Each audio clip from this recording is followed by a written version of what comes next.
Hello, welcome to Chesterton. My name is Wendy Mooney. I'm a breeder of Border Terriers along with my husband Andrew, and we've been in the breed for over 20 years.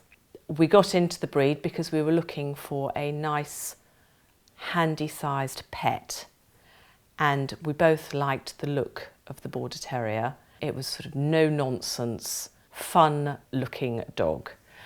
We looked into the breed and we realised how nice the temperament was and that it seemed to fit exactly what we wanted from a dog.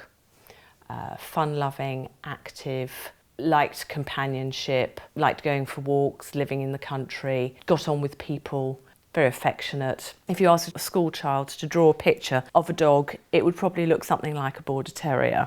We liked the harsh coat and the sweet otter face and the kind eyes. So we started out with 2 male Border Terriers, and someone suggested that we might like to start showing them, which we did, and we absolutely loved and got bitten by the bug and have been showing ever since. We've steadily gone on and bred our own Border Terriers over the years. We've had a lot of fun taking them on holiday, going away with them, and that was one of the things we wanted, something that wasn't so big we couldn't take it with us everywhere. Diesel, let's go, girl, come here. Let's go. And that's what we find, that they just love people. Originally, it was bred to go fox hunting. The breed was designed and started up in the 19th century, where a type of terrier specifically for hunting foxes started up. Originally the breed was called the Coquette-Dale Terrier, which is where they came from, but soon were adopted by a pack of foxhounds called the Border Foxhounds, which then became their name. The area they come from is quite rough countryside.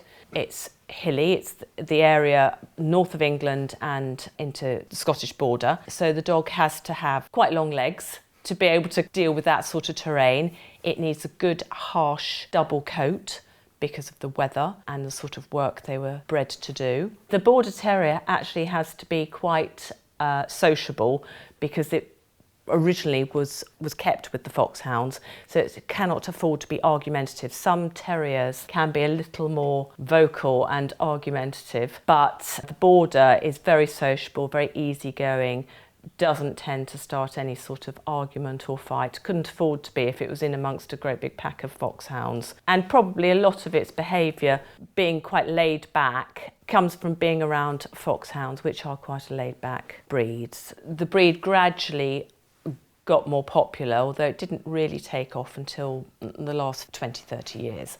The first Borders were registered around about 1914, and the breed Border Terrier was recognised by the Kennel Club in 1920. My reasons for loving the Border Terrier so much are that they are so good with people. They are such loving dogs.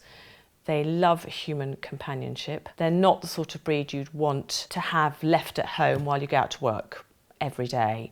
They would hate that. They really are very well behaved, providing they have plenty of human companionship. They're equally good outside and inside, so they make very good house pets.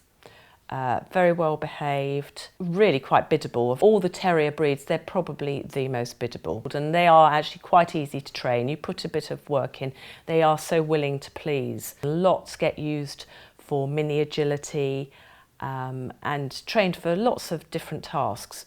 As long as you don't expect too much, it is a terrier at the end of the day, and it's got its own idea on how things should be done.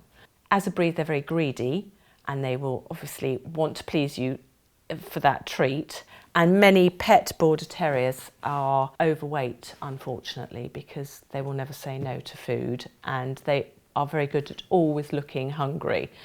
But that apart, they are well behaved, and they're perfect ladies' dog within the home, and they will just follow you round and do whatever you're doing. They're happy being inside, curled up by the fire. But equally, if you want to go outside and do a day's work they're up for that, they're game for that, and they will be happy to be outside. So a man's dog outside, a woman's dog inside.